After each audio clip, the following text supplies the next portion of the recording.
Cornell A. Barlow, inducted for football and baseball.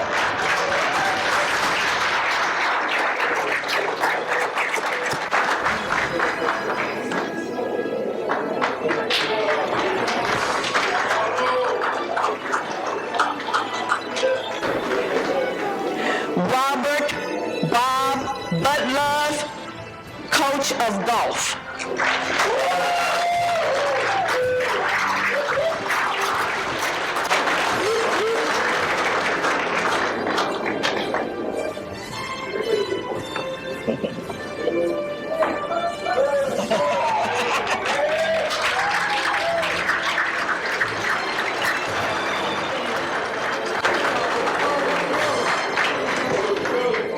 Benjamin C. Dyer, varsity girls basketball coach.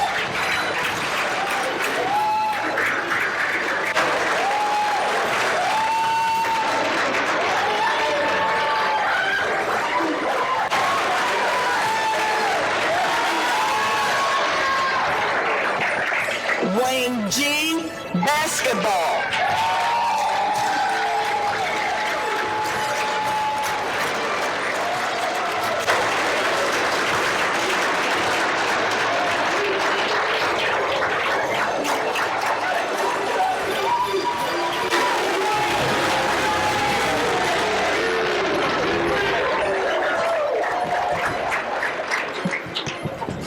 Kenneth Lamont Hunley, football.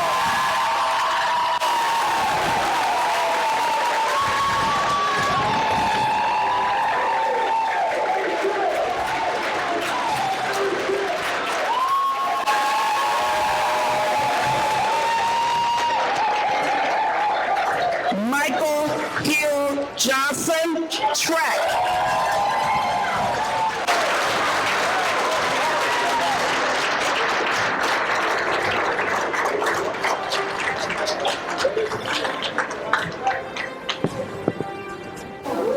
Kevin D. Turner, wrestling.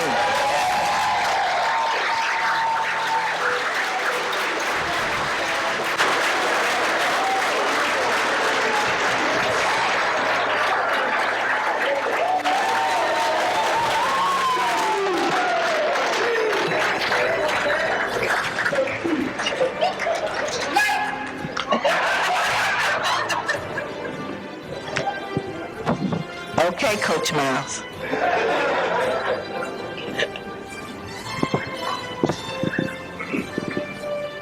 Let's give them another round of applause.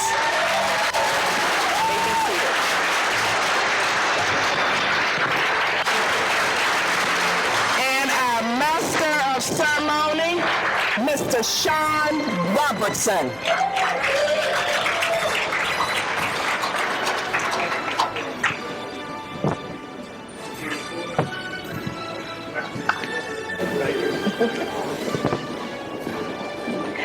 Good afternoon, ladies and gentlemen.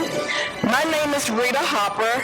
I am honored, excited, and humbled to stand before all of you today as we celebrate our 7th annual Petersburg High and Peabody Hall of Fame induction. It is important for us to recognize those that have gone before us and made significant contributions. Hall of Fame inductions are important because they connect the past with the present and serve to recognize the best of the best.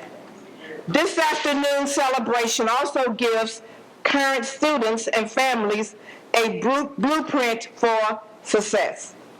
As a retired teacher and principal, I always believe you should never stop learning. Derek Jeter once said, there may be people who have more talent than you, but there is no excuse for anyone to work harder than you. This afternoon, inductees exemplify hard work, dedication, and self-respect. Motivation and never giving up. They remind us that being coachable on the field as a young person has an immediate impact and direct connection to be coached and worked with as an adult. Again, congratulations, honorees. We are so very proud of you.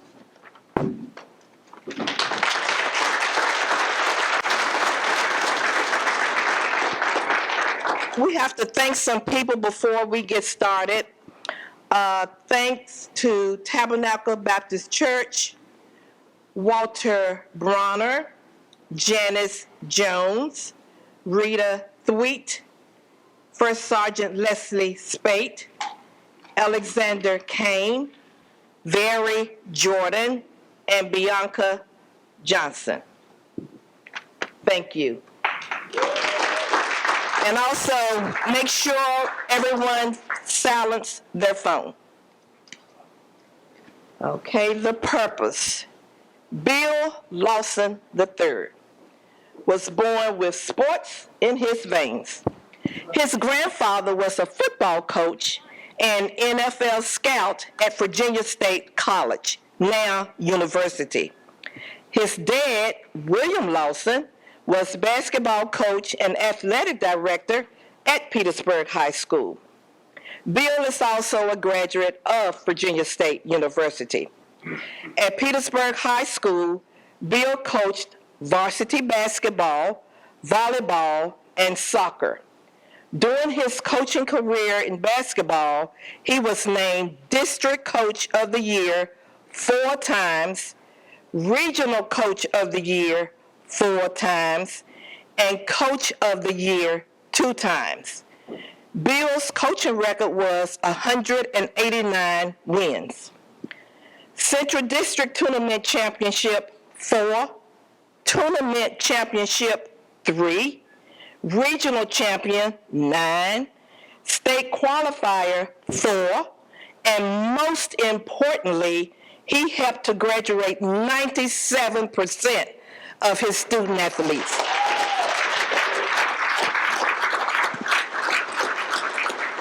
Bill was honored twice as Educator of the Year from Phi Beta Sigma Fraternity Incorporated and Delta Sigma Theta Sorority Incorporated.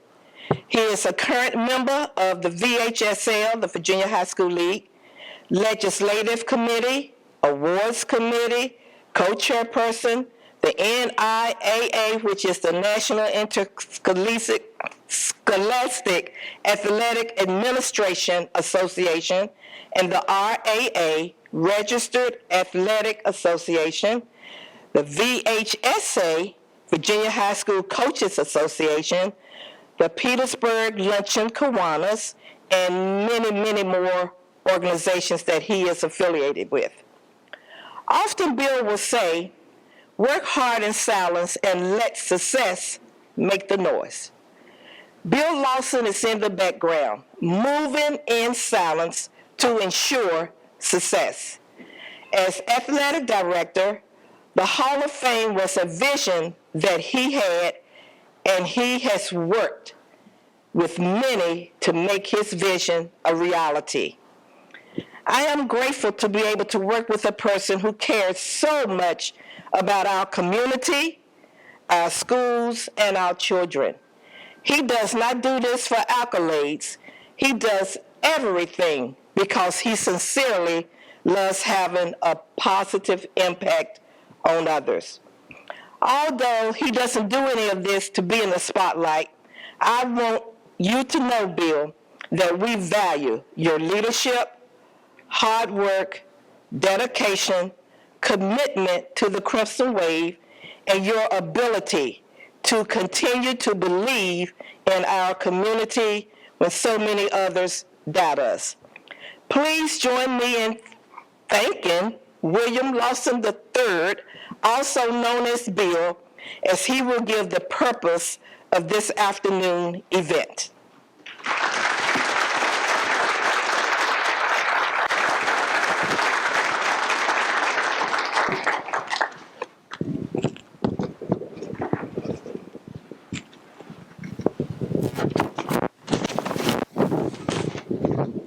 Thank you, Ms. Hopper. I appreciate that. Good afternoon, ladies and gentlemen. Welcome to the 7th Annual Petersburg Athletic Hall of Fame Banquet for 2022. I am Bill Lawson III, Athletic Director of Petersburg High School and Chairperson of the Hall of Fame Committee. It is indeed a pleasure to articulate the purpose of the Hall of Fame award ceremony. This event was first originated with extremely helpful input of then committee member Wirt Smith. 2 years prior to the first award ceremony, we decided that inclusion of honorees would come from the past outstanding efforts from the athletes, coaches, and contributors.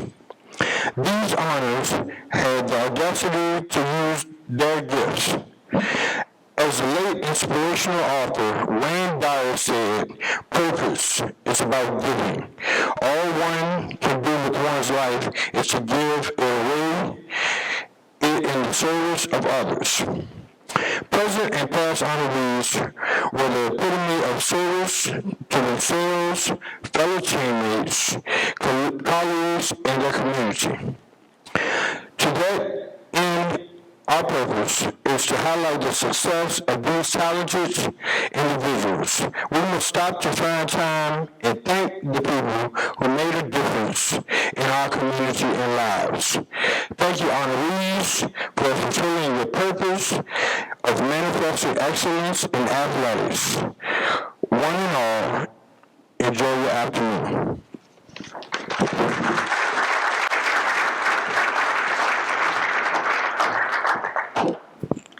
It is my esteemed honor and pleasure to introduce a Petersburg native and servant leader of our city. She is the epitome of strong leadership, impactful leadership, and being a leader dedicated to making a difference in the lives of others.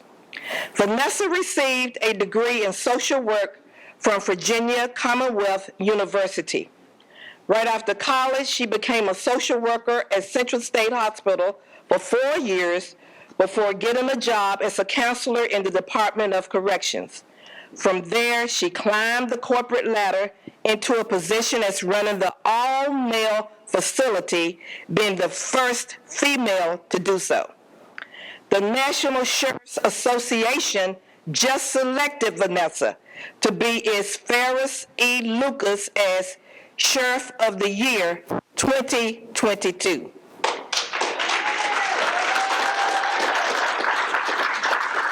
Vanessa is the first female and the only African American to be selected for this award in its 27-year history.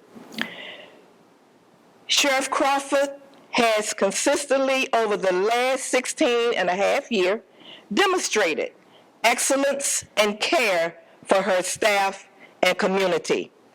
Vanessa holds a number of leadership positions. To name a few, she is vice chair of the Small and Rural Law Enforcement Executives Association, which advocates for small law enforcement office across the country. She was also elected to lead the Virginia Association of Local Elected Constitutional Officers. Last year, she was awarded Remarkable Woman in Central Virginia for her continued efforts towards the betterment of the city. Ladies and gentlemen, at this time, please welcome the Honorable Sheriff Vanessa Crawford.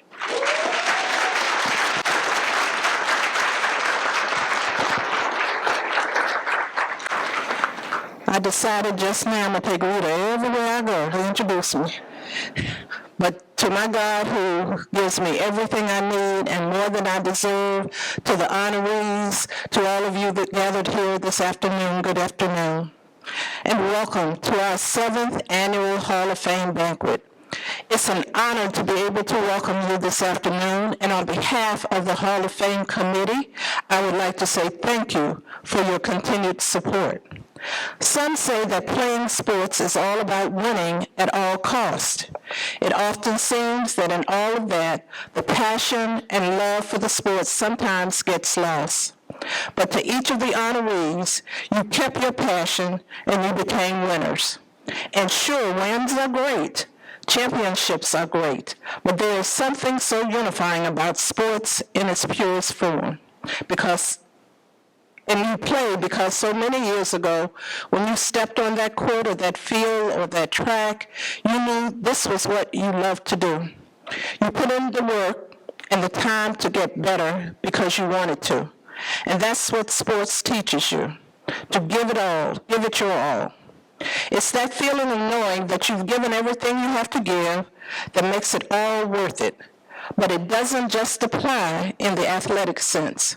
That determination and perseverance that you've learned and honed has stayed with you from high school and throughout your life. You're all competitors and you have used it to your advantage. This afternoon, we recognize your achievements. But first, I do have the pleasure of introducing some of our elected and appointed officials here in the local area. I would ask each of you, as your name is called, to stand, and I'd ask you to hold your applause until everybody has been recognized.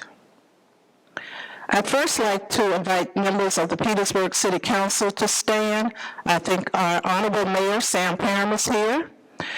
The Honorable Vice Mayor, Annette Smith-Lee, is here. Do we have any other council members? The Honorable Kenneth Pritchett, School Board Chair. Our newly appointed, and I'm excited about this, and you should be too, because he's all about the kids. Our newly appointed Superintendent of Schools, Dr. Julius Hamlet, please stand. Our Principal of Petersburg High School, Ms. Alicia Fields. School Board Member, the Honorable Celeste Wynn. Retired Probation and Parole Chief Ron Revish.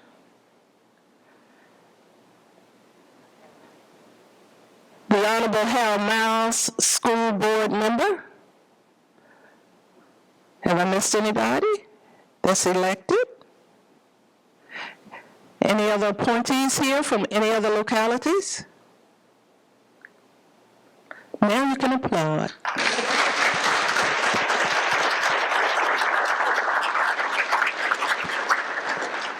This journey started just a few years ago with just a thought, a dream, again, as you've heard, by Mr. Bill Lawson III. And because of his determination in pulling several people from the community together, we are gathered here today to a sold-out crowd. Isn't that awesome?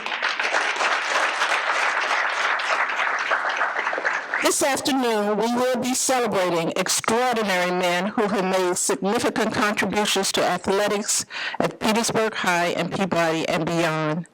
Each has helped to raise the standards and level of professionalism and competition while inspiring and mentoring future generations and laying the groundwork that encourages all to strive for excellence.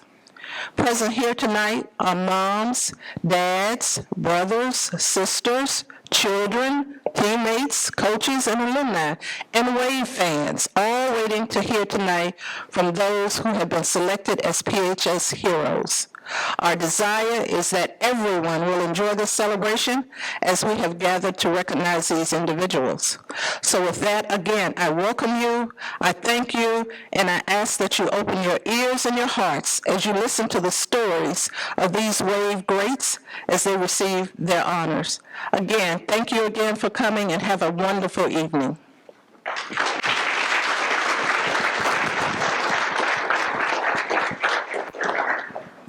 At this time, I would like to introduce to you our Master of Ceremonies, Sean Robertson.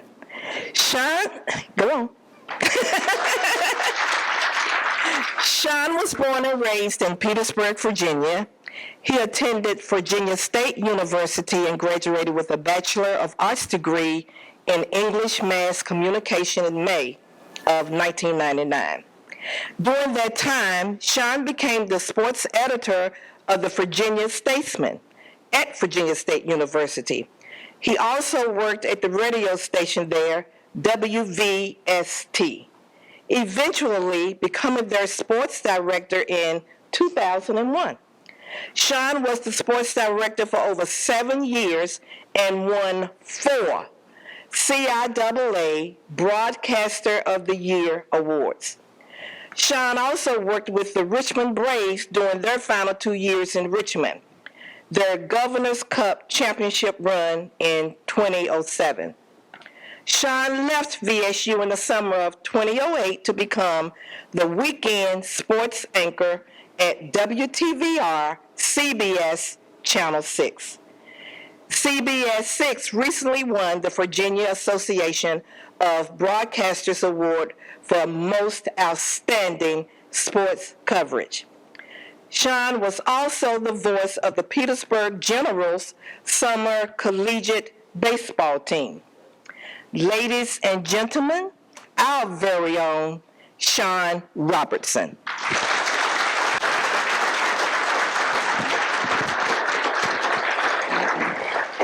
I'm going to take your adventure of Crawford. I want you to come with me next time I do an event. I want to thank each and every one of you for joining us this afternoon as we celebrate these great careers of these 7 honorees for our 2021 Hall of Fame class for our Petersburg Athletics Hall of Fame. Congratulations again to our honorees this afternoon. I know you have some great speeches and memories you're going to tell everybody, so you're going to laugh, you're going to cry, you're going to do a whole bunch of stuff this afternoon, but I hope everybody enjoys their time here today. We're going to continue on with our ceremony by introducing our Honorable Mayor of Petersburg, Samuel Parham, who will have a few words. Good afternoon, everyone.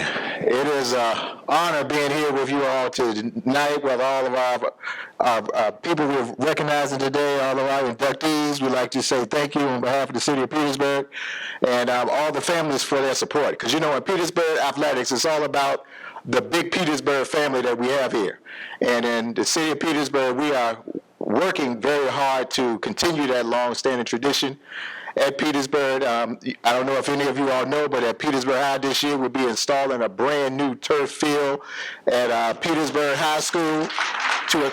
That's a round of applause to expand our athletic programs at Petersburg High School and also for our middle school teams. I'd like to thank our school board, city council, all of us working together to solidify that, because it's important to our kids and our youth here. You know, in the city of Petersburg, we're going through some tough times here.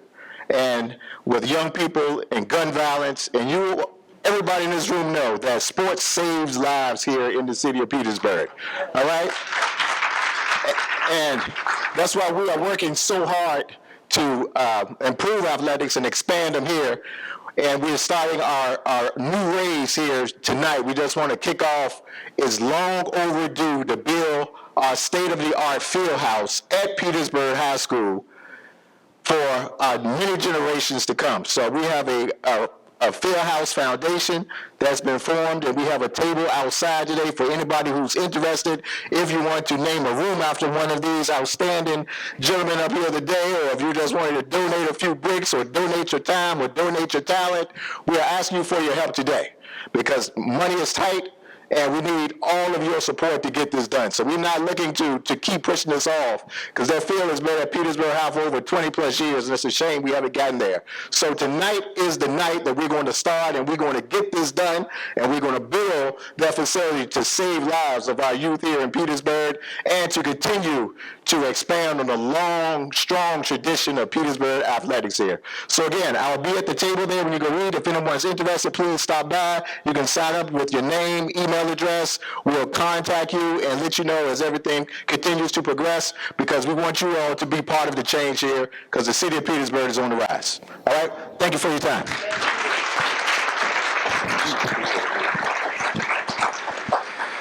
All right, before we get down and eat, I'm going to introduce the current high school basketball coach at Colonial Heights, John Thomas, and he will come up and give us our invitation.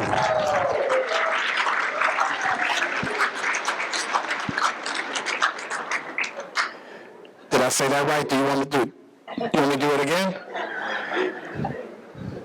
The great high school coach at Colonial Heights. the tremendous John Thomas. Is that good? Thank you, Sean. In case y'all don't know, I taught Sean. And he's been waiting for years to get back at me, Lamont. For years he's been waiting to get that line in, Stanley. So I gave him his little short term. He got me. Sean, thank you very much. Sean is very, very good at what he does, but who is really good at what they do is the city of Petersburg. And I know every year y'all ask me to do the invocation, but you're not going to get a, you need to just go ahead and put a ... beside that. Because I'm not going to just give you the invocation, because you need to know what happens in the city of Petersburg, because this does change lives. At this table, these tables right here, and even out here, it was a welcome committee standing right out there in front. As y'all were walking in, I saw Brian and all those guys out there. When people were walking in, I saw generations and generations of people who came through that door, who had impact on lives. As I'm standing here today, I remember watching Cornell Barlow play and saying, one day, I want to be able to play like him. I remember going into the gym and watching Wayne G. and Alan Brown and those guys shoot the bat. Bernard, I saw you, Bernard Frico, you were here, right? Yeah. Bernard and I, we're together, see, and we used to watch these guys play. And we say, you know what, we want to be like that one day. And because we saw those guys and we dreamed the dream, we were able to accomplish our dream. And because we took the time to spend it, invested in people below us, we see the Lamonts and the Rickies and the Kevins continuing on to make traditions great. So much of an impact that it made me want to be a coach one day. And I remember one of my great experiences starting with Ben Dyer and Coach Lawson, as they got me started in coaching, and how really important it is to invest in the lives of our youth. And I just want to say, don't ever take this moment for granted. These young men are being honored today because of the greatness and their individuality, but it goes long before it because they impacted so many people with what they've done. And as we honor them today, think about the lives that have been changed all because of them. But before we go, I got to give you one good story. My second year coaching out of college, I'm on the bench with Ben Dyer. And we're coaching the game, and the game is tight, and Ben is an intense guy, in case you don't know. So Ben is on the bench, I'm sitting beside him, and the girls are not playing the way he wanted to play. He said, what is going on? What's going on? So he's calling the girls over, he's fussing at them, he's telling them what they need done. The girls keep turning their head. And he said, man, what is going on? Ben calls down and said, what is going on? I said, Ben, look, you got to understand, you can't eat an onion before the game and fuss at these girls. Ben had eaten an onion before the game, and the girls are telling because it just didn't smell right. God bless you guys. We need to honor God because he's been good to us. He has really been good to us. We just come out of a COVID, and we're able to sit down here today, and we're able to have a sit-down meal. God has been good to us. So as we honor these young men today, we want to honor God. If you don't mind, would you please bow your head with me? Heavenly Father, we come to you in the precious name of Jesus Christ. Father, we bless you today because you first thought about us. Lord, we thank you that in the midst of this ceremony today, Lord, you're going to bless lives and you're going to impact lives. But Lord, we want to also make sure that we give you credit for what you've done in our lives. Lord, we pray that you anoint each and every person that has to speak today, that their words will impact somebody's life, that they will go out and touch someone else's life. And that the city of Petersburg will once again become revitalized with your spirit, with your wisdom, your love, and that we will turn this thing around. Lord, we ask that you bless this food, bless the event, and bless that we will forever give you the praise that you so rightfully deserve. In Jesus' name, amen. First, 767 Media Works for the video work for this afternoon's event. You can watch the replay of the Hall of Fame on the Petersburg YouTube channel, and that will come up in a couple of weeks. But we also want to thank Alberta Flores at 46 Halifax Street and also Bland Flores at 618 East Washington Street. Two great sponsors for our Hall of Fame ceremony. Now we're going to start. We're going to hear all of these great stories that these honorees have or can remember. I think we can remember a lot of them. Okay. Now, this is our 7th year for our Hall of Fame induction ceremony, and there are a lot of sports that have been recognized in our Hall of Fame. We've got football players, we've got track athletes, and last year we inducted our first 2 golfers into our Hall of Fame. Our first inductee this year was a 3-sport star whose love for the gridiron made him one of the best ever to wear the crimson and gold, and that's Mr. Cornell Barlow.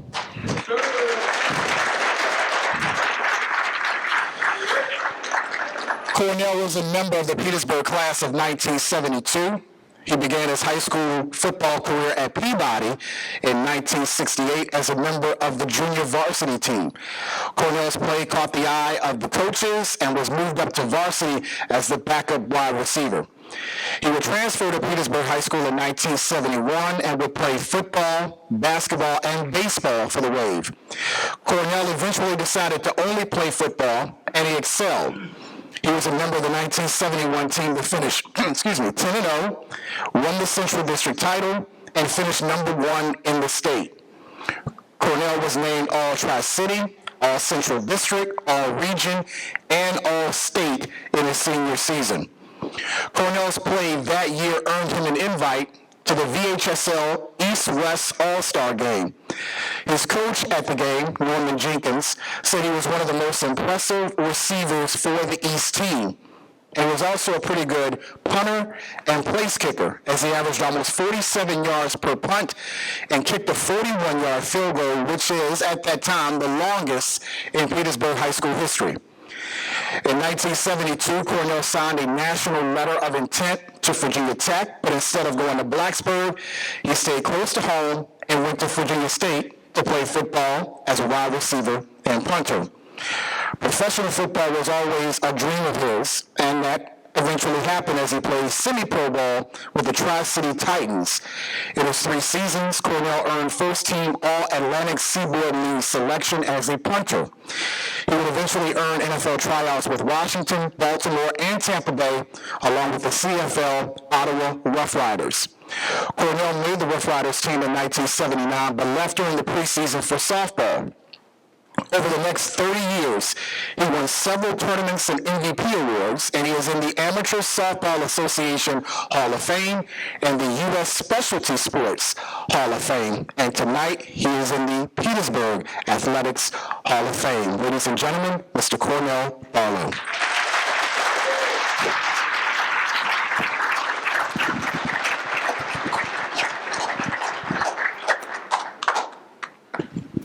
Thank you. Congratulations. Thank you, sir. Good evening, everybody. First, giving honor to God. And I'd like to thank the committee for selecting me. I'd also like to thank my family. I'd like to thank my family, my friends, and my classmates. For my classmate, this is a great year for not only me being inducted, but this will be our 50th class reunion. So, thank you, we made it. And but I didn't know until I looked at the program earlier and found out that one of my coaches is going in with me, and that's Coach Butler. Yeah.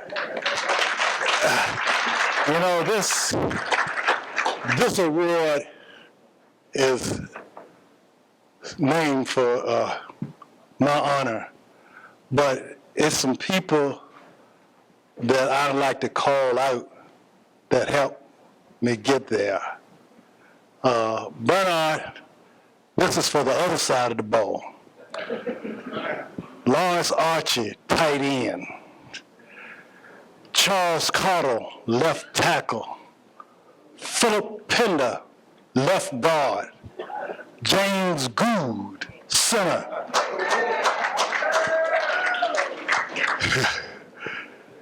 Silas Leonard Gilmore McCoy, right guard. Jerome Raines, right tackle. Tailback, Ronald Walker. Fullback, Leonard Davis and Jerome K.K. Smith. And this last one, this is one of the best quarterbacks that Tri-City Central District has ever had. He took us to an undefeated season, and like he said that we were named #1 in the state. I'm talking about Herbert Ford. Herbert, would you stand, please?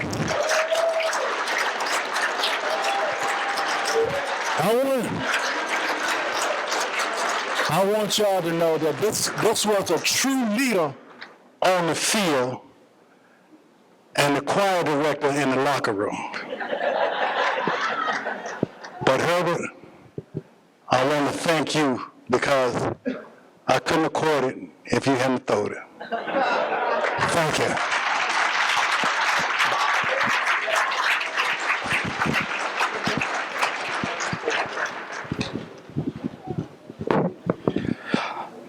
Now, as I mentioned earlier, we inducted our first two golfers into the Hall of Fame last year with Danny Fisher and Algie Pulley. Our next inductee this afternoon is the man who coached those two Hall of Famers, Mr. Robert Bob Budlove.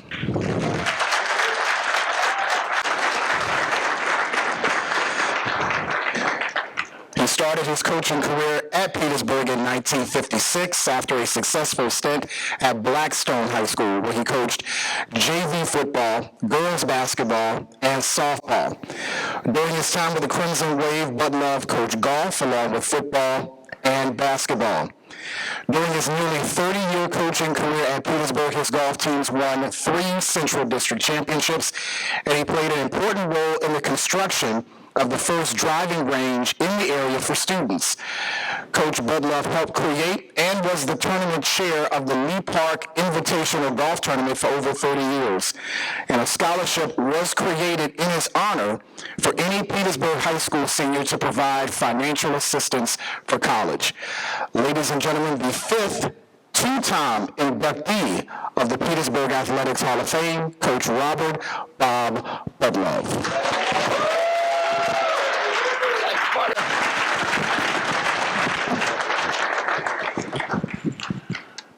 He told you so many things that I don't know if I might be repeating myself, forgive me. First of all, I'd like to thank everyone that was involved in choosing me to get this award. I'm honored to be collected and included in this extreme important group of people. When I finished my college career at West Virginia University, I had to make a choice. Did I want to return to my boyhood home in Chicago or return to the Richmond area where I went to school and graduated? I made a choice and chose the latter. And I ended up starting my 34-year teaching and coaching career at Blackstone High School in Blackstone, Virginia, just down the road here. That proved to be one of my better choices. In fact, I sometimes think it was my best choice, because it was in Blackstone that I met my wife, Louise, and I'd like to have her meet her right now. Louise, stand up.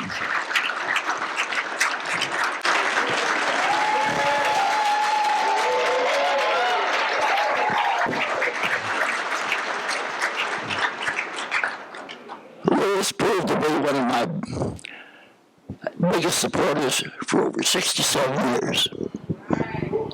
With her love and support, we were able to raise 2 daughters, Debbie and Linda, and while surviving on a school teacher's salary. You know what that means.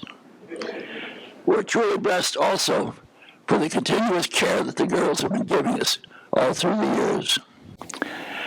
After 4 years in Blackstone, we moved here to Petersburg. And since we've been here, we've made some tremendous friends over the years, and many of them not many of them, but some of them, in early conversations would say, "Don't you have any boys?" Well, I have to smile every time I had that question put at me. For 30 years on the golf team, as a golf team's coach, 15 years on the staff of the football team, and 14 years of a junior high school basketball coach, I can safely say I have a lot of boys.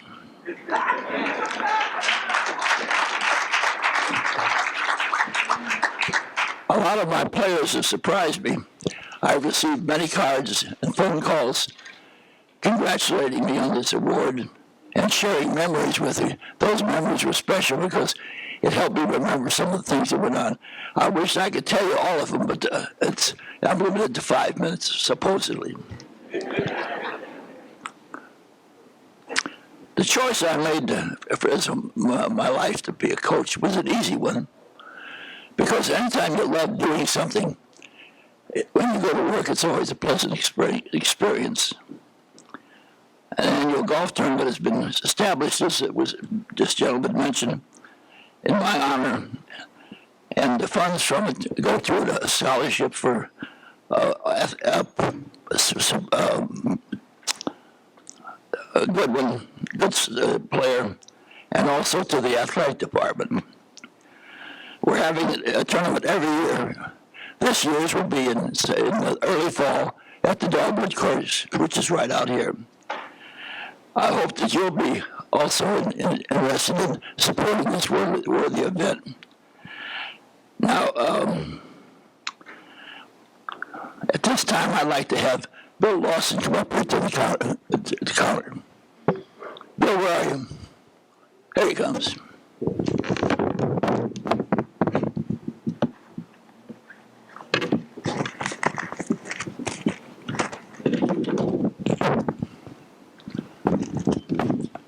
I'll tell you something about this man right here, since the others have been calling things. I've known this young fella since he was about 10 years old. And I remember when he used to go to the gymnasium and sit on the bench with his dad as he would have basketball games. Bill, it's my honor to present you with a check for the proceeds of last year's tournament in the amount of $1,200.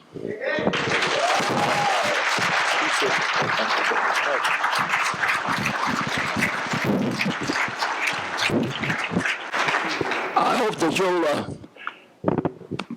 choose to support this worthy event also. Well,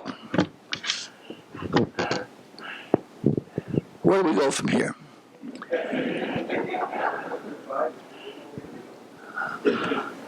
I'm going to speak in golf terminology now to you. I'll be 96 in June.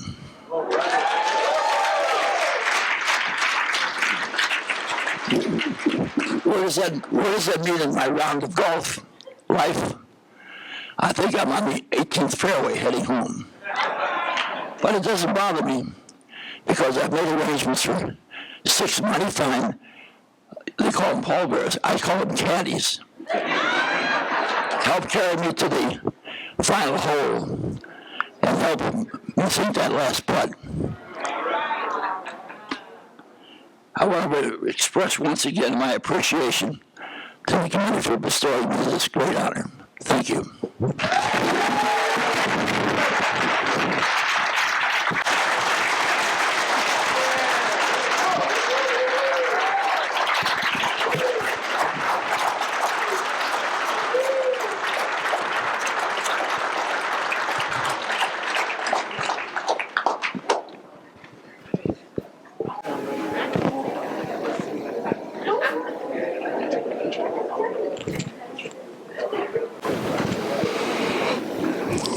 Our next inductee of the class of 2021 is the second of the 2 coaches in this year's class, and he is the 20th all-time in our Hall of Fame, Mr. Ben Dyer.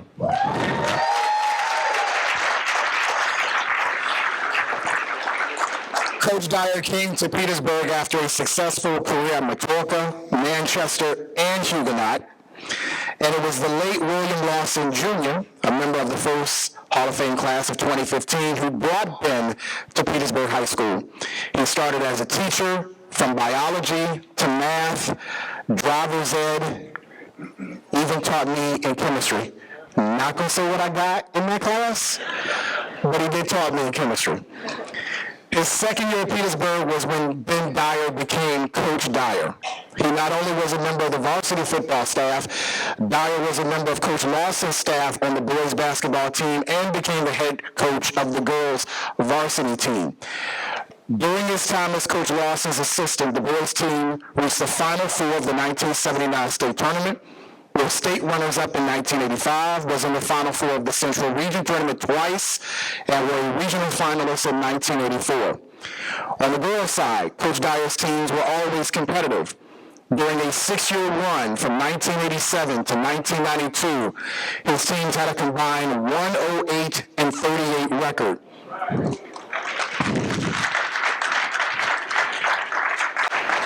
That's a 74% winning percentage. They won 4 Central District regular season and tournament titles, 2 Central Region championships. They made the states 3 times. They reached the state semis in 1992. He was named Central District Coach of the Year 3 straight times from 1989 to 1991, and coached 3 Petersburg Hall of Famers. Salita Thomas, class of 2016, Lisa Mickens-Mason, and Cheryl Taylor. They were both in the class of 2017. Dyer also was the boys and girls cross-country coach from 1996 to 2007. During that time, he had a chance to coach another Petersburg Hall of Famer, Nicole Cook, class of 2016. She won the state half mile in 2007. He also won 2 state Baptist championships as the Lakemont Baptist Church head coach in 2006 and 2007. And he had the pleasure of coaching a couple of players who didn't do so bad after they graduated high school. That was Quentin Spain and Frank Mason. Ladies and gentlemen, the newest member of the Petersburg Athletics Hall of Fame and a pretty good chemistry teacher, Ben Dyer.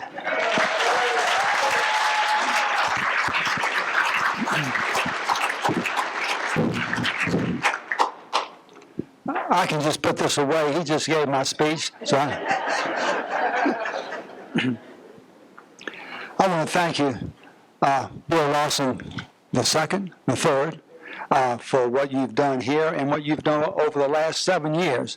This is really something for the community to recognize people who have been servants to our community. So I want to thank you for that. As Sean has already said, I came to Petersburg in '78 as a boys' assistant basketball coach, and the very next year, a girl came up to me and said, "We don't have a girls' basketball coach. Would you be willing to coach us?"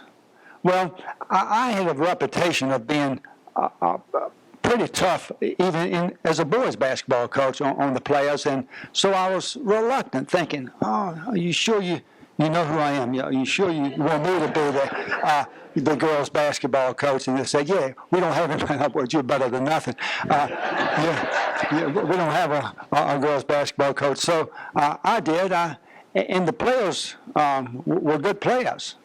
And so we won for the next 3 years. Some were freshmen, some were sophomores. So we won for the next 3 years. But after they left, we got some girls in that hadn't played basketball much. As a matter of fact, I stood back and watched them in warm-ups, and we couldn't hit 50% layups in warm-ups. So you can imagine what that was going to be in the game. So we suffered there. We didn't do very well. As a matter of fact, we were last place in the district after those first 3 years. And so Coach Lawson, being the mentor to me and being the fine person he's been to all of us here for so many years, Bill's father, Coach Lawson II, came up to me and, being his nice, tactful way, would come up and say, "Hey, Ben, you're winning at halftime," and he would leave. Wouldn't say anything else. He did that 3 times. After a while, it finally got to me. We're out of shape. We're doing well for the first half, but we can't sustain it. So at the end of that year, still being in last place now, I go up to the girls, and I was reluctant to do this because I'm a runner. I still am. As a matter of fact, before I came here, I hope I don't smell too bad, but before I came here, I ran in the U-Crops Monument 10K this morning. And then, as a matter of fact, I won't show you, but I still have my running shorts on. I just put my long pants on and came on down here. So after that time, then I went to the girls and said, look, girls, this is not for punishment, but we are not in shape. Other people have noticed that too. I didn't try to put the blame on your father, Bill. But I said, other people have noticed that we're just out of shape. So that's what we're going to do. Starting in springtime, I said, can you run one lap around the track? And they said, yeah, we can do that. I said, okay, and the next day, 2 laps around the track. And the next day, and finally build on that until eventually, when it comes back to the fall in November, I'm going to expect you girls to be able to run 2 miles in 14 minutes.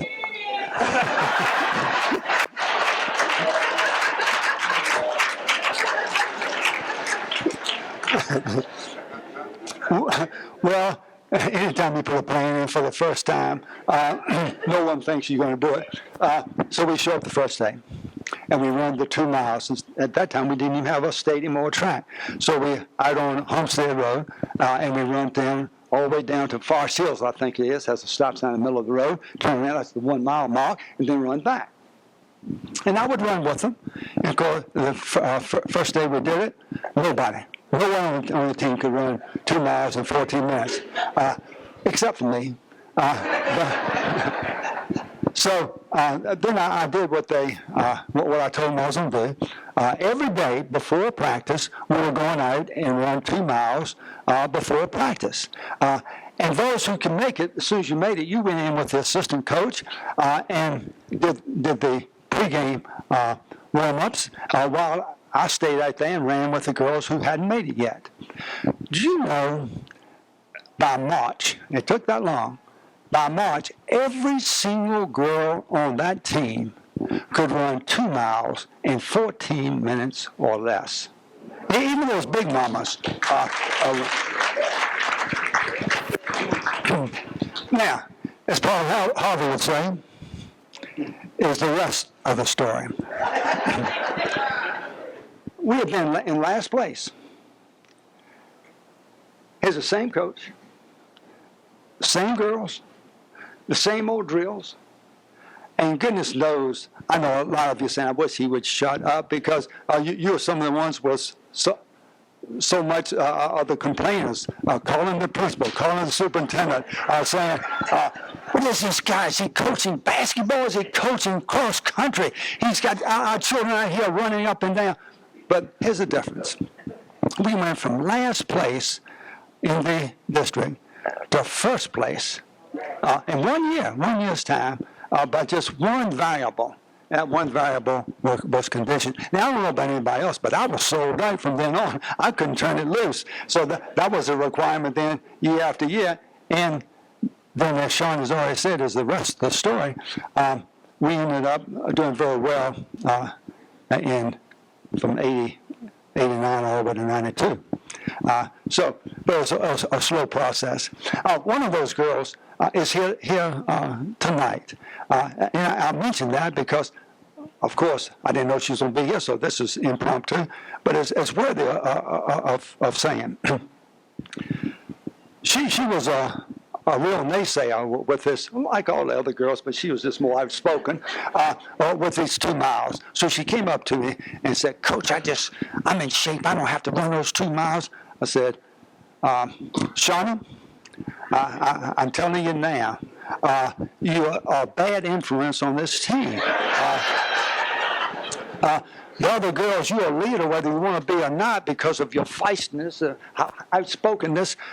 So they're going to follow your lead. I said, I'm going to have to get rid of you. This was right in the beginning of the tryouts. I said, I'm going to have to get rid of you. She was a sophomore then. I'm going to have to get rid of you. Boy, tears came in her eyes, and She said, okay, all right, Coach, if that's the way you're going to have it, I'm leaving the gym right now. But before I go, I just want to ask you one question. Tears in her eyes. I just want to ask you one question, Coach. I said, okay. What? She said, you admitted to us that you had sinned in your own life and come short of the glory of God. And improvement was so much important. I said, that's right. She said, well, I just want to ask you a question then. Am I better behaved this year than I was last year?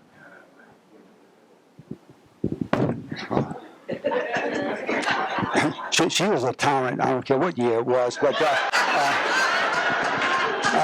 she was, honestly and truly, other girls on other teams that we played with said, please, don't turn her loose on us. She was just that enthusiastic, and of course, I love her so much because it matches my personality. So I would turn her loose, and hope she would do well, and try to stay out fights during the game. And so I said, yeah, Shawnee, you are better behaved this year than you were last year. Go on back in and get your uniform. And so the rest was history, and here she is tonight. Shawnee Stewart.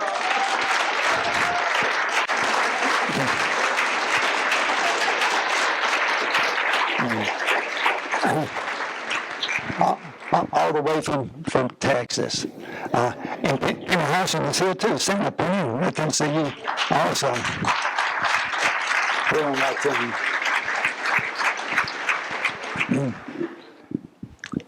In 1996, as Sean just said, I did take over the cross-country team, and everybody was saying, spend time. I mean, he's been trying to do that ever since he got here, trying to pull it off on the girls and boys and everybody else. He coaches so family, he can run the athletes. So just this morning, after I finished running the U-Crop 10K, I went back to the car, getting ready to come here. I was sitting in my car, and I saw my phone beeped, and I looked at it, and I got a text from Jonathan Gladden, a basketball player who was running cross country to get in shape for basketball, and it was the nicest email. It brought tears to my eyes. He said, I just ruptured my Achilles in the last 6 weeks, and still I can't even drive a car. But I really wanted to be at the ceremony to honor you, and went on to say how when we would run that hill from the Wilcox Lake up to the overpass there to the, and you would time us, and you would be running with us, and you would be whispering to me as we were running up the hill, and I was dead tired. You'd say, lift, Jonathan, lift, as you go up. And I still remember that. And Coach, I also remember whenever we were negative, you would shout out, this is the day the Lord has made. We shall rejoice and be glad in it. He says, and I'm still carrying those principles around with me to this day. So that was just this morning. So I'm so appreciative for people like that. And then with those same runs, Coach Tyrell White ran cross country, get ready for basketball to play for William Lawson the second. And he just completed this past year, winning his 4th state championship as a coach at John Marshall High School. Coach Tyrell White. And so we had, I mentioned Shauna. Shauna wouldn't run cross country, and all of a sudden she came in second in the state as a junior. And I waited, of course, her mind's so full. I waited until the next day. I said, Shauna, the distance, I went to the state meeting, watched you. The difference between first place and second place was cross country. And so the next year, she did come and run cross country, and the rest is history. She got a scholarship at the University of Tennessee and went on to do great things. Thanks for listening. Nice talking to you. Wait a minute.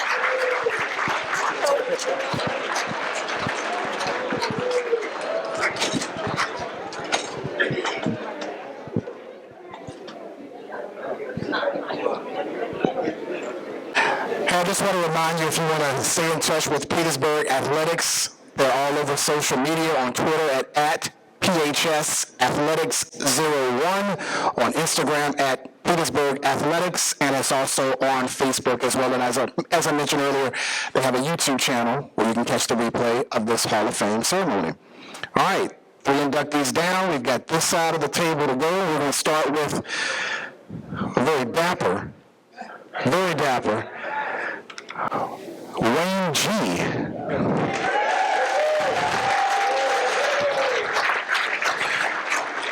G is a member of the Petersburg class of 1976. Before he arrived at the high school, he played basketball at Peabody Junior High under Coach Rudy Stevenson, and also Petersburg Hall of Famer, the late Robinette Hayes. He was a leading scorer on the JV team. In his junior and senior seasons, G led the team in scoring at 24 points a night. The Wave reached the finals of the Central District Tournament in 1976. He was named First Team All-Tri-City, All-Region, First Team All-Sportsmanship, was honorable mention on the All-State team, and during his senior year, he was named Central District Player of the Year. G's great play earned him a scholarship at Old Dominion, but would transfer close to home and played at Virginia State under the legendary Harold Bean. After graduation, G worked as a substitute teacher in the Petersburg school system and also worked at Petersburg Parks and Leisure, where he became a mentor to the youth here in the city. Ladies and gentlemen, the newest member into our Hall of Fame, Mr. Wayne G.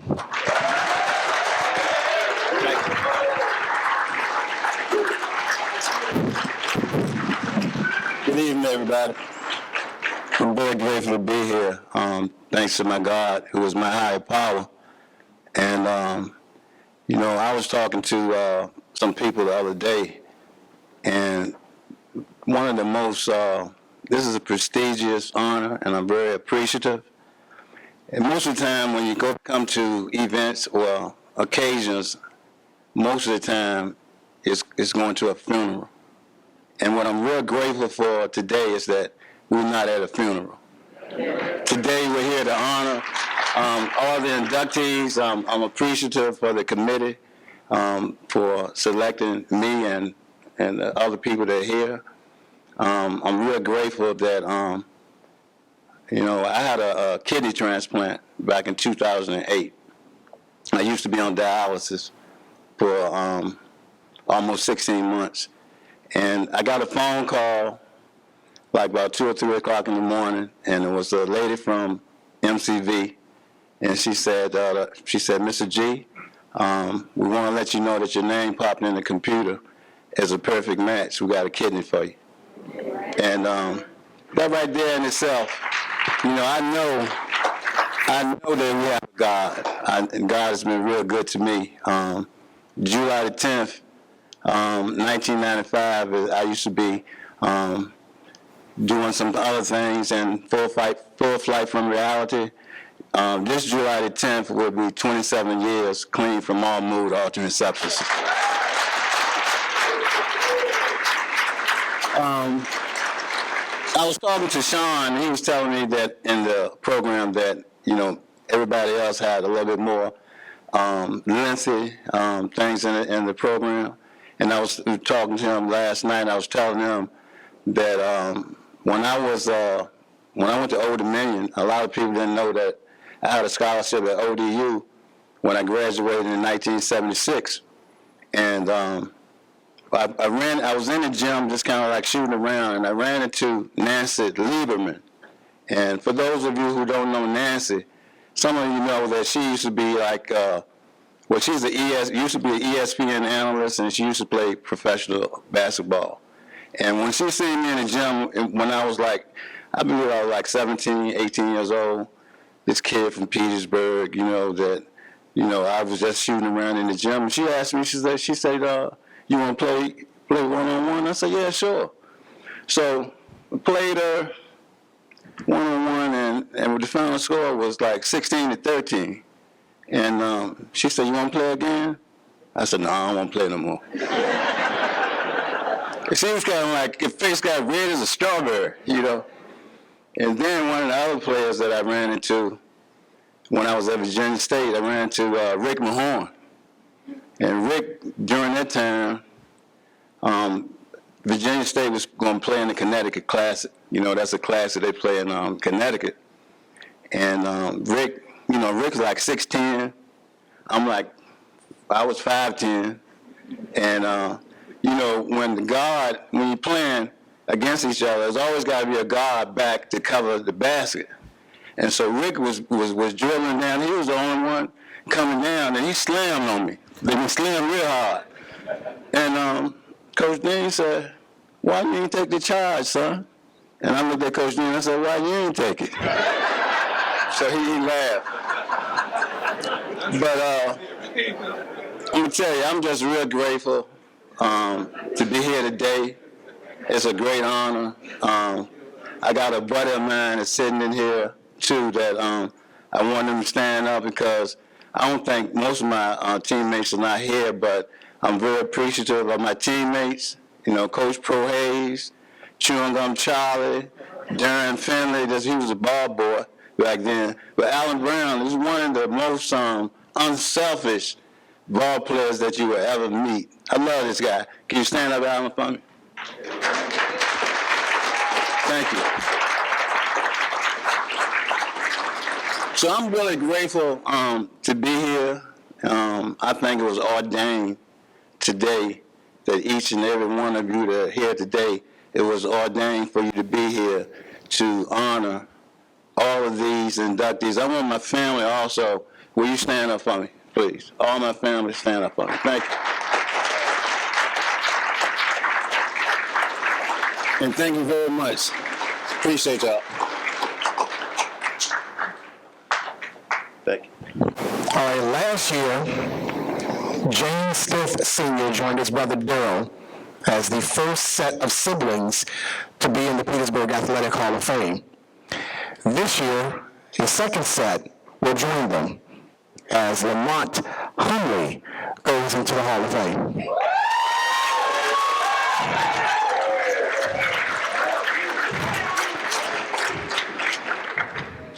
You see I crossed out Kenneth, I didn't say, okay? Lamont is a member of the Petersburg High Class of 1981. Three-sport star in football, wrestling, and track, but it was football that made him stand out. He was a wave starting linebacker, tight end, and kicker. Kicker. Okay. Lamont was a three-year letter winner, first-team All-State, All-Region, and All-District during his senior year in 1980. He was also team captain and defensive MVP that year.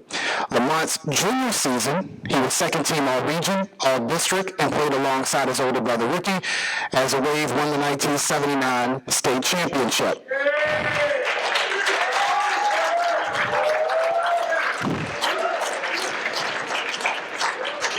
Ricky, of course, in the inaugural class of our Petersburg Athletics Hall of Fame. That team still remains the last to win a state championship here in Petersburg.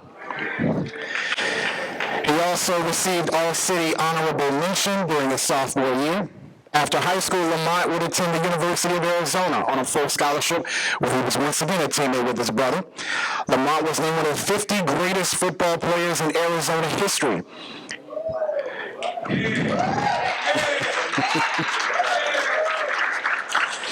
He was first-team All-Pac-10, third-team All-American during his senior season, and appeared on the cover of Sports Illustrated as part of Fire and Smoke. Lamont played 4 years in the NFL with the Colts and Dolphins, and tonight he joins his brother Ricky as a member of the Petersburg Athletics Hall of Fame. Ladies and gentlemen, Lamont Humley.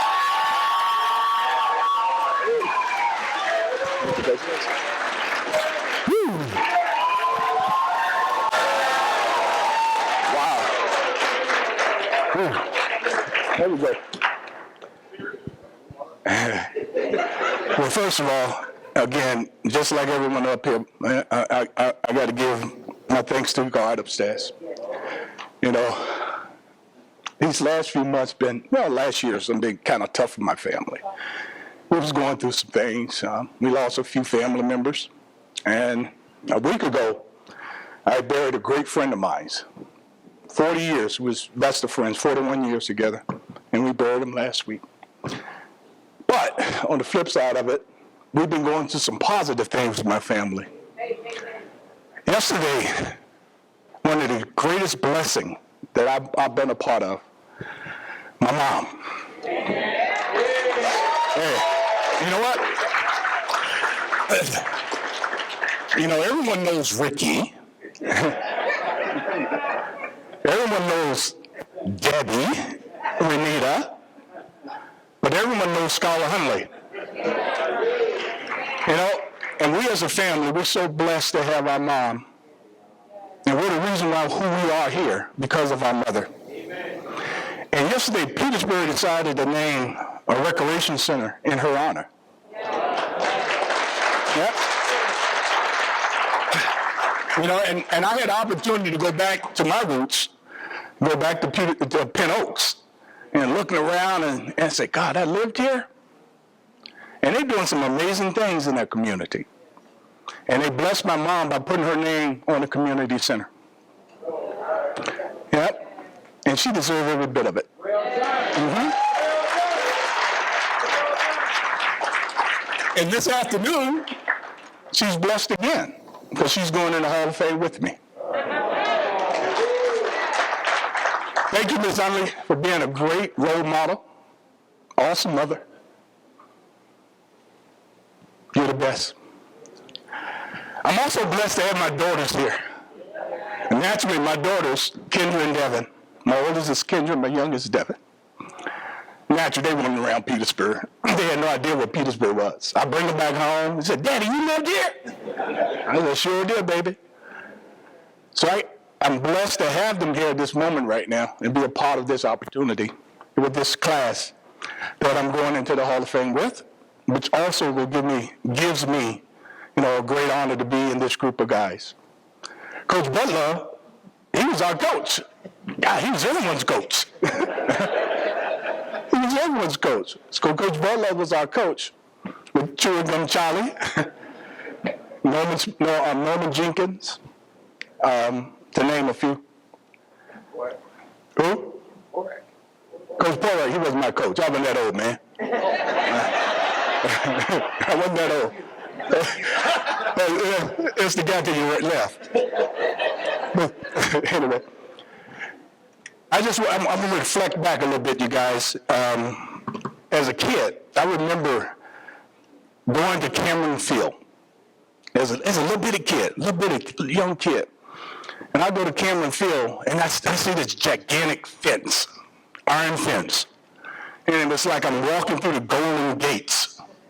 You know, and I don't know how you guys felt, but I really had this feeling. And I'm a little kid walking down these gates, and then all of a sudden you walk down these brick pavers. Okay? You walk down the brick pavers and cross the bridge, and you can hear the water just running underneath the bridge, right? As I get a little closer, I get to the fence. There's the field. And I think it was a night practice, if I recall. And I see these gigantic guys coming out in crimson and gold uniforms. And the one guy that stood out to me was my Uncle Bubby, James Gould. My Uncle Bubby, I mean, he was the greatest thing I've seen. Number 51 was his jersey number. And that day, I decided I was going to be a football player for Petersburg High School because of my Uncle Bubby, number 51. So when I got to Petersburg, I wore the jersey 51 in honor of Bubby, of my uncle. Bubby was a great football player. Ricky had nothing on Bubby. The only thing Ricky had was a state championship. But Bubby was a special football player. And I was so honored to be able to wear his jersey and be a man like Bubby on the football field. You know? And I hope I did the same thing as a football player myself. I hope there were some kids that grew up in this community when I was playing football had that same vision. They walked down that field. They saw a gentleman like me. They saw me. And they said, I can be like him. Okay? Football can give you an opportunity too, just like it gave me, the game of football. So I was so blessed to be able to play this game and play in this community and be a part of this community. I've been gone 41 years, 1981. I've been gone 41 years. I come back every now and then. In the last few days, people walk up to me. And unfortunate, I can't remember how people looked 41 years ago. But there were so many people that looked at me and said, you should know me. So if I didn't know you, I apologize. But I didn't forget you. I didn't forget Petersburg. Petersburg is still my home. Petersburg is still my home. You know, the Heights. Where you at, Heights? There we go. There you go. Pin Oaks. Where you at, Pin Oaks? There we go. Class of 1981. We still the one. We're still the one. And my great family, my sisters, Renita and Debbie, Janice, role models. Roll model. It's a long roll call, you know that. My sisters, again, people that I looked up to, even to this day. Renita welcomed me to school. Debbie making sure I do the right thing. And Janice, she was always, we used to play cards together all the time. I used to beat you out your money. And my sister Janice. You know, and again, I'm so blessed and so honored that you guys give him this moment and share my words with you. And I know we talked about the great 1979 class, the only team that won the state championship? The only team? Last team. No, the last team. I'm sorry. The last team? Who, somebody else won? No, last team, period. Oh, so that's the only then. So, let's get that class into this Hall of Fame. Get that class into this Hall of Fame. Recognize those men. Recognize those guys. So the 1979 football team, if you're here, let's stand up. Because you're going in the Hall of Fame with me too. Yeah. You guys are in the Hall of Fame with me also. All right? And I don't want to keep the mic like my man here, but if you want to pull me, you can pull me. It's things you realize. You don't give a Huntley a mic because they don't know how to give it back. Oh, we cry. Oh, we cry. So my promise to you guys, I'll be back here in Petersburg. I talked to Bill earlier in regards to the plan that you guys got for the high school. And you don't know me, I own a fitness equipment back in Tucson. And we sell fitness equipment. So my goal is to help out this high school and put some equipment in that room, and kind of make it look like it should look. Give these kids an opportunity to play the game, get them strong, and give them an opportunity to play the game and give them something that they could be proud of walking into. You know, so we're going to do our part in regards to that and see what we can do to make that look like a championship weight room. All right? Thank you guys for having me.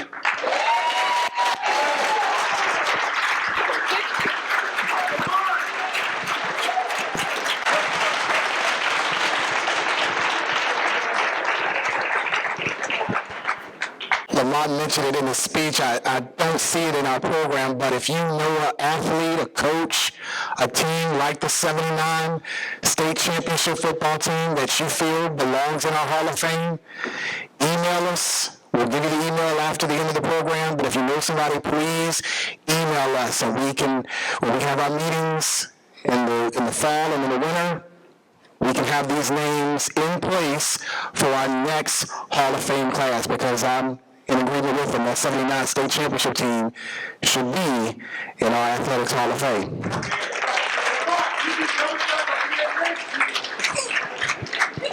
Hopefully he will, with the help of everybody here, to make that happen. Our next inductee was a champion track star who rewrote the PHS record books during his time here, Mr. Michael Johnson.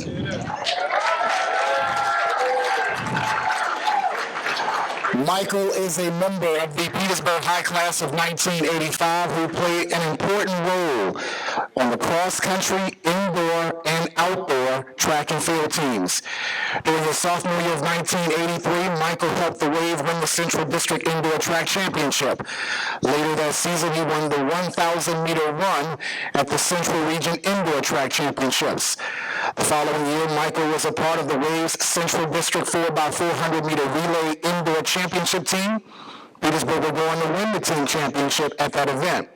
At the regional championships, he won the 1,000-meter for a second straight year and was a part of the 4x400-meter title team. The Wave would go on to win the team title at that event.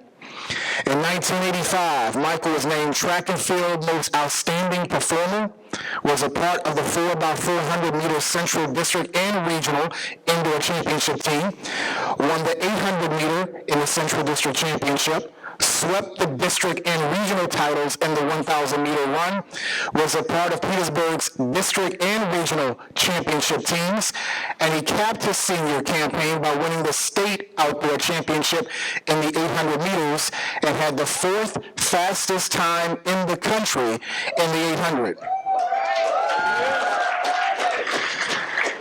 Michael's high school accomplishments earned him a full scholarship at the University of Virginia, and tonight he is a part of the Petersburg Athletic Hall of Fame. Ladies and gentlemen, Mr. Michael Johnson.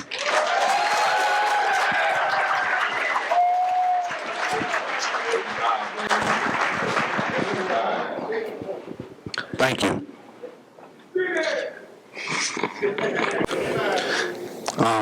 I thank God for this opportunity.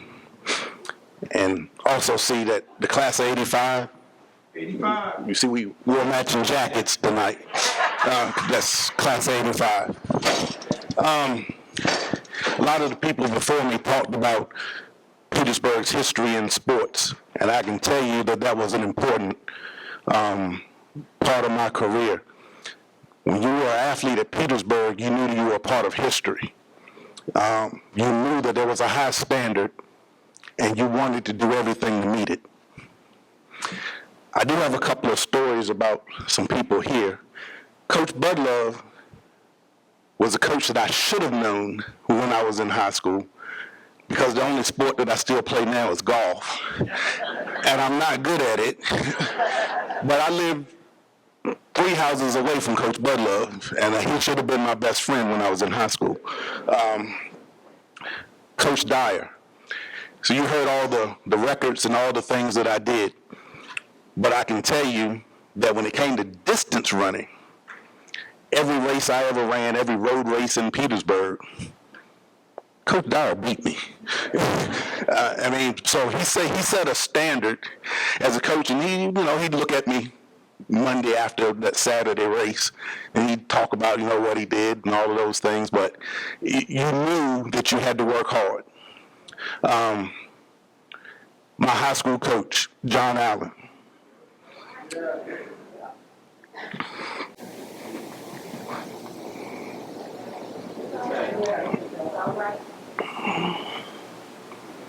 Coach Allen should be in this Hall of Fame. We'll fix that. I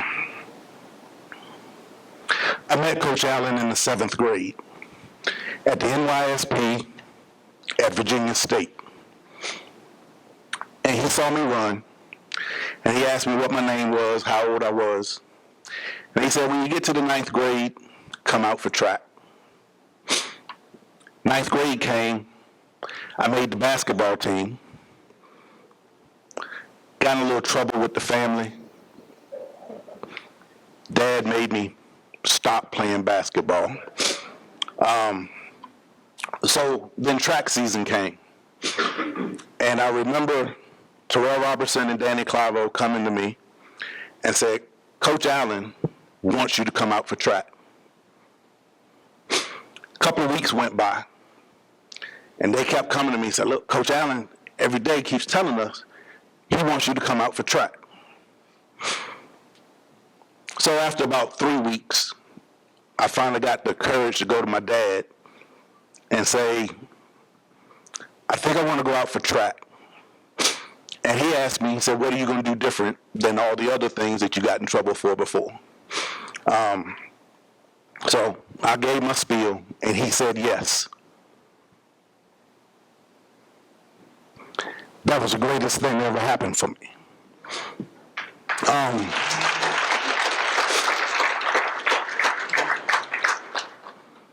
So a month into the track season, I'd missed a month of practice. I went out for the PHS track team. By the end of that year, I had broken the school record as a freshman. I made it to states, broke the school record. And I continued to break that record for the next 3 years, and eventually won a state championship and a scholarship to go to college. The goal of every kid that would ever want to play sports is to have an opportunity to get to the next level. So I was thankful for that. There were many people along the way. My dad, who was set the high standard, but I can tell you there were many mornings when I would wake up, my dad would come in, tap me on the leg, and say, I'm going to run Baylor Lane. Okay. So what that meant was, Michael, get up out of bed, come catch me. Those were the things that my family did to help me become a better runner. I ran into a teacher out in the hallway because I became a dedicated runner. I used to run to school sometimes. When I ran to school, I was a little hungry once I got to school. So Ms. Briley, I said, well, after I run, I'm a little hungry. You mind if I eat in your class? She said, well, if you're doing that, okay. Well, then that turned into a big grocery bag, and she shut that down after a couple of weeks. But she did support me. But Petersburg was always a family when it came to sports. Running track in the 9th grade, obviously I was at Peabody. Getting to the high school, getting to Cameron Field, come championship time, someone had to pick you up. The juniors, the seniors, Des Allen, Robbie Grant, Lonzo Lee, those guys would take me out on Friday night, show me what it was like to work hard in practice. And we'd do that. When those guys went off to college, they would come back and run workouts with you and show you what the next level was and show you how much hard work you had to put in. And that family of athletes always kept coming back to Petersburg. And they set a goal for you, not only when they were there, but after they left. The Petersburg team, like I said, I mentioned John Allen. Anybody who knows Coach Allen, he worked hard. And he enjoyed beating us in practice, too. That was the goal. If anyone ever beat Coach Allen out of the blocks, ran anything, that was the thing, that was the word, hey, I beat Coach Allen today. I beat Coach Allen today. And the track team wasn't necessarily the most popular team at school. Coach Allen searched to find runners. He would walk the halls and look at people and ask for them, just like what he did for me when I got in the 9th grade. He met me 2 years before that, had never seen me again since then. But he told Danny Clavo and Terrell Robertson, go get Michael Johnson and have him come out for the track team. That was what he built. He saw something in people and wanted to give them an opportunity. And the track team, anybody who knows our track team's history, puts people in college. And that's what you want to do. And that's because of the family that we've always had in Petersburg. Hopefully we will continue to have and continue to grow with it. That's all I got to say. Petersburg family.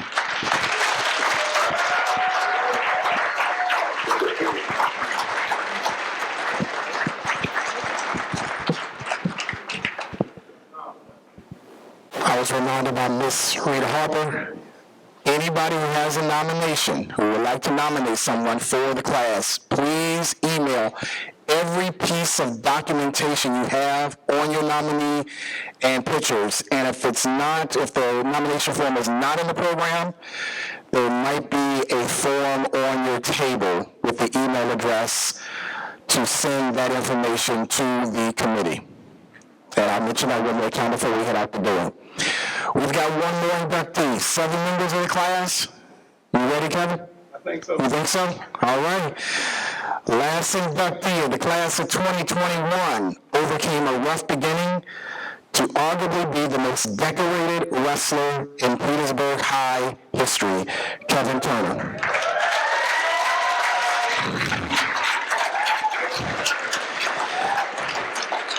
Kevin is a member of the Petersburg High class of 1985. He was not only a 85? 85. Not only was he a great wrestler, he was a pretty good football player. He was a 2-year letter winner on the football team. His first taste of competitive wrestling was in 8th grade at Peabody under head coach Michael Moore, class of 2019 in our Hall of Fame. He made the JV team, but almost quit the sport after going through a winless season. But after Coach Moore convinced him to stay, it turned out to be the right choice. He became one of the few freshmen ever to win a Central District tournament. He did it at 155 pounds. It was the first of 4 straight district championships. That season, he became the first freshman to win the Central Region Championship, also the first of 4 straight titles. He is the first 4-time district and regional champion in the history of the Central District and Central Region. He is a 4-time state qualifier who, during his senior year, became the first state champion wrestler in Petersburg High history.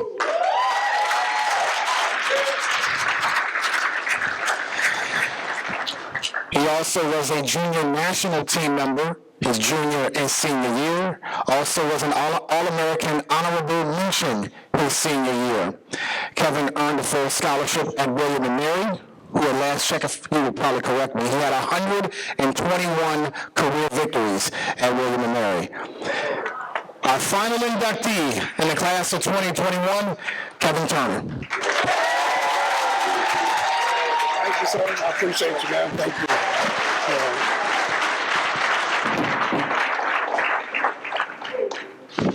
You guys are very kind.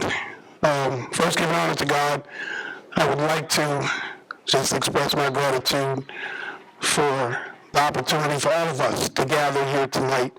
I'm certainly grateful to be among this esteemed group of gentlemen and to join the Petersburg High School Athletic Hall of Fame. Thanks to the Hall of Fame committee and certainly to Bill Lawson. For those of you that don't know, I'm also an athletic administrator, and I can attest to the fact that Bill Lawson is highly respected throughout the state of Virginia, doing what he does, obviously, for his kids and for his city.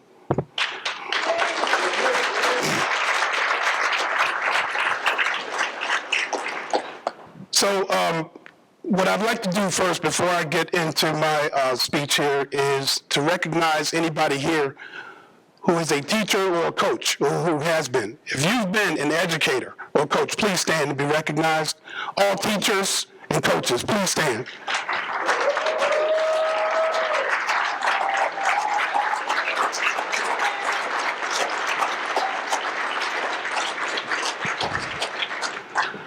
This group of people here, they have seen and poured into students with low potential from the beginning of their careers. I'd like to share with you a story about a student with low potential. The story is called The Unlikely Champion. There was a 12-year-old boy, overweight from birth, not born with natural athletic ability. His parents were very supportive of his interest in athletics, but he was not tall, fast, strong, or competitive with students his own age. Not in football, basketball, baseball, frisbee, or any other sport. The boy was an unlikely athlete. He had been picked on all throughout elementary school and yet still had good friends, and his elementary school PE teacher had a positive impact on his life. At one point, the boy thought the teacher was a superhero. Coach Moore had been a Petersburg legend in the sport of wrestling and a collegiate All-American athlete who had thankfully chose to come back to his hometown after college and give back as an educator and coach. This PE teacher introduced the 12-year-old boy to the sport of wrestling, which is a true test of hand-to-hand combat. Before that, the boy thought wrestling was about TV costumes and actors jumping off the top rope, etc. But when the boy told his parents he wanted to wrestle, it was not received well. Nevertheless, they supported him as he continued to play football. 8th grade at Peabody Junior High School. Football ended. The boy, now 13, tried out for Petersburg High School wrestling team, coached by none other than his previous PE teacher. He made the JV team and was very proud, not realizing that coach really didn't cut anybody. You see, the rigor of wrestling caused kids to cut themselves. Dudes just stopped showing up, when they realized how hard this was. So the 8th grade year truly exposed the young man's deficiencies as an athlete. He was weaker, slower, and did not know as much technique as his opponents. After losing to Monacan, Dinwiddie, Hopewell, he went on to lose every match that year. His JV record was 0-7. 0-9 if you count the scrimmages. He almost won at Jefferson Huguenot with, but he lost in the last seconds. The boy threw his headgear out of frustration, said, "I hate this sport, I'll never do it again." Coach Moore handled that situation. He dealt with it in true Coach Moore fashion. Those of you who know him know what that means. It was not pleasant. The unlikely athlete was the last person that Coach thought would ever achieve at a high level in this great sport. After the season ended, the young man decided to quit. "Coach, this ain't for me, man." And anyone who knows Coach Moore knows he won't allow you to just quit. And for the educators and coaches in this room, thank you for being like that. Don't just allow a student to quit. "Why don't you try it one more year, son?" Many of us have heard that from Coach. "Why don't you try it one more time, son?" That was a pivotal moment in the boy's life. For the next 6 months, the boy committed himself to off-season practices several times a week. Learning technique and getting stronger was the outcome. Freshman year came, and with that came team wrestle-offs to decide who would represent the Crimson Wave in each weight class. That was for varsity competition. The unlikely athlete shocked the team by beating out a senior. The unlikely athlete never missed a practice, and he carried out the insane amount of calisthenics required each day as a member of the Wave wrestling team. Having matured and developed physically, the unlikely competitor went on to defeat all of the local competition that year and was the top seed going into the Cedar Run District Tournament. His dad even had bragging rights at that point. He worked in Dinwiddie. He would go to work and say, "Yeah, my son beat that so-and-so from wherever." That actually made the boy proud. Front page news, folks. The 14-year-old now won the district championship the next week. He shocked the Central Region by taking first place and becoming the first freshman to ever accomplish that. Now, the unlikely state qualifier at this point lost at states that year, but he watched the state finals intently, and he realized that's what he wanted. Nobody from Petersburg High School had ever won states. The unlikely champion went on to win 4 district titles, 4 regional titles. He made history. Coach Moore even joked, "That young man always is standing on the top step. He's just too short to stand on any other step, so he might as well stand on the top step." Coach made sure his athletes were exposed to some of the Petersburg greats. Coach Smith, Hal, Van Miles, Coach Leonard, and many others. The boy had teammates like James Taylor, Rodney Hobbs, Hollywood Hobbs, Wayne Briggs, and a host of others. With these types of people around him, winning became an expectation. In February 1984, the unlikely athlete made it all the way to the state finals, but he fell short of his goal. He had won every match that year until then. Has anyone here ever finished second? Just by show of hand. Finishing second is not good. But in reality, finishing second in the state was a great achievement. but the young man felt empty. He had failed, and it hurt. I mean, it really hurt. For those of you who are educators and coaches and athletes, you know that a true competitor takes that hurt back to the practice room, back to the weight room, back to the off season. The next year came and the unlikely athlete was back for his senior year. He had trained like a man on a mission, and he was definitely prepared. Senior year, the unlikely athlete won every match, achieved his ultimate goal of becoming the first state champion from his high school. The unlikely champion celebrated with his family, especially his late sister Kim, who had been his biggest cheerleader at that time. The unlikely champion earned a full scholarship to the College of William & Mary, along with lifelong friend and Hall of Famer athlete Kerry Gray, 6'9", G5G, my brother. The unlikely champion went on to become an educator and a coach, just like his mentor, Coach Moore. The unlikely champion continues to win every day as he looks at his beautiful wife, Jackie, his loving mother, and his amazing kids.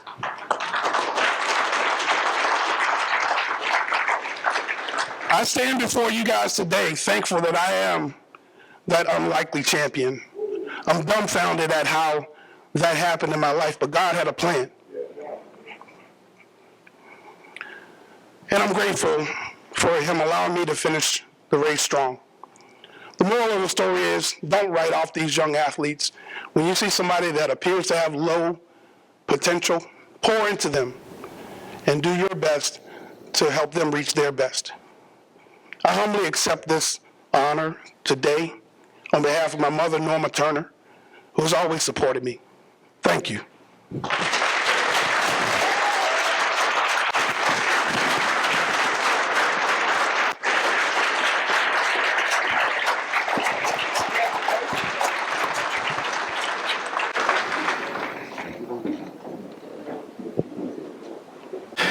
Before we get some final comments from Coach Bill Russell, we got an encore because Coach Bud Love wants to say a few words about some members of his golf teams. Thank you, Sean. I choked a little earlier and I overlooked some things I wanted to mention. First of all, I'm going to tell you a couple of stories, true stories. One is golf and one is football. Many of you non-golfers, you will know the name Lanny Watkins. But if you're a golfer, you know that Lanny Watkins is probably the most famous golfer that ever lived in this area. He went to Meadowbrook High School. And when he's in high school, every year, once a year, his team would come over here and play my team. And I'm happy to say for 3 of those trips that he came over here, he was beaten. I'm going to tell you about those 3 people since everybody's naming names now. The first boy to ever beat Lanny is not with us anymore.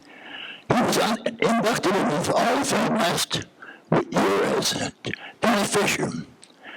Donnie was the first one to ever beat Lanny over here. The second was a boy named Skip Booth.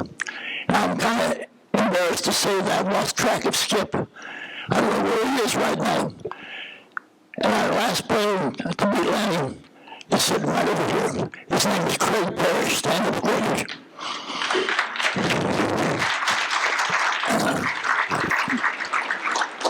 In all the boys I had on the team for 30 years, I only had 2 left-handed players. Craig was one of them. In my last year of coaching, I didn't have the team qualify to go to the state tournament. That's a big affair at the end of the golf season. Players come from all over the state to compete in this thing. I didn't have a team that year, but I did have an individual boy to represent Petersburg High School. And I'm very proud to say that in that tournament, with everybody from all over the state, he finished 6th of all the players. The little size figure, Alan Rhodes right there. Stand up, Alan.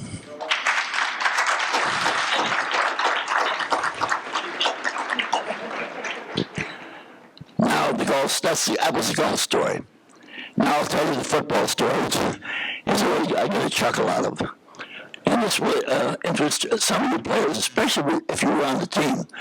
I can't give you accurate dates now because it's too many years ago. When we were playing somebody down at Cameron Field, and in the second quarter we were having a tough time. And in that year we had a good quarterback who was here, Wallace Ford. Where's Wallace Roy again? Herbert Ford, I'm sorry, Herbert. Stand up again, Herbert. Here he is right there. You might remember this, Herbert. We were having a tough time in that ball game. Now that year, our assistant coach, who was a wonderful guy named Jim Porak, he was our offensive coordinator. And Jim had a practice of sending in one of two ends with plays to Herbert. And it was about the second quarter. We were not doing well. And Jim got the quarterbacks, they would alternate. And when they came off, they'd come and stand by him. Jim would give them the next play, and then they go. Well, it just so happened at this particular point, whatever quarterback came out, what end came out, he didn't come out to Jim. He came out to the end of the line. So the play didn't go, it was second down. And so Jim turned around, looked for him, couldn't find him. And there was a young boy on the team, a sophomore, that barely made the team. Tony was something was his last name. You might remember him, Herbert. So Jim grabbed him. And I was standing by nearby, and Jim says, go in there and tell him, post said left, blah, blah, blah, blah, blah, whatever the sport was. And the boy went into the ball game. And we called the play. And it came out. The ball was snapped to him, and he made the most beautiful 30-yard pass down the field. Perfect spiral. The ball hit the ground. There wasn't a player within 10 yards of it. So we were coming down, fourth down. So Herbert came out. He was out on that play. Herbert came over to Jim, and he says, what play did he call? He said, Coach just said to throw me a long pass.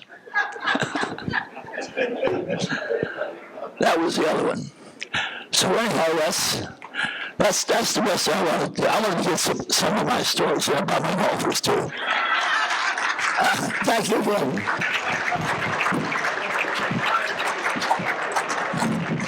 Folks, I'll tell you real quickly, I know it's been kind of a long evening, but a great evening. I'll tell you, what a great time. I'm sitting a second ago by Michael Moore, and after I hear the comments by Kevin Turner, my chair kept sliding a little further and further away from Michael. So anyway, and Lamont, you have every right to say what you want about Ricky, but he's 6 times bigger than I ain't saying nothing. I can tell you that right now. Ain't gonna happen. I said enough a couple of years ago. What a special group of inductees. And one thing I thought we'd do, a little stretch here, we started a second ago. How about former or prior inductees? Would you please stand? And stay standing here. I sat with George and Michael. All right. What a great group. What a great group. And how about family members? Family members, would you stand? Any family members? And we said something about teammates. Let's have some teammates stand. And finally, players. We already had a couple standing right here. Golfers? Girls basketball? All right, great job. Okay, we've learned a lot about these folks and really a lot about life. They've shared some things. They've had humble hearts. That was one thing I noted. Praise to God was noted almost every lip that was up here. That was great. Appreciation of teammates, appreciation of coaches. Wow, unbelievable. And how about the fact that you're not going to see marriages? I'd like to think we are, folks, but we already know marriages is last this long. Have mercy. It's the blood loves. Wow, that's incredible. So great stuff. So we heard grateful hearts. We heard the importance and appreciation of mothers. Fathers, we need to do a little bit better here. We heard too much about that. But you know what? It's kind of like we said a minute ago. We need to have that vision for kids. I said this a couple of years ago. You just go to Lee Park. Lee Park, you couldn't even get a parking spot, much less a place on the court. And now, do I need to say it, folks? It's empty. So that's where our mission is. But this time, if we can all put out the fact that we've got to work with the youth, no matter what you're in life, you still can work with the youth. And those who are in schools right now, I applaud you. I really do.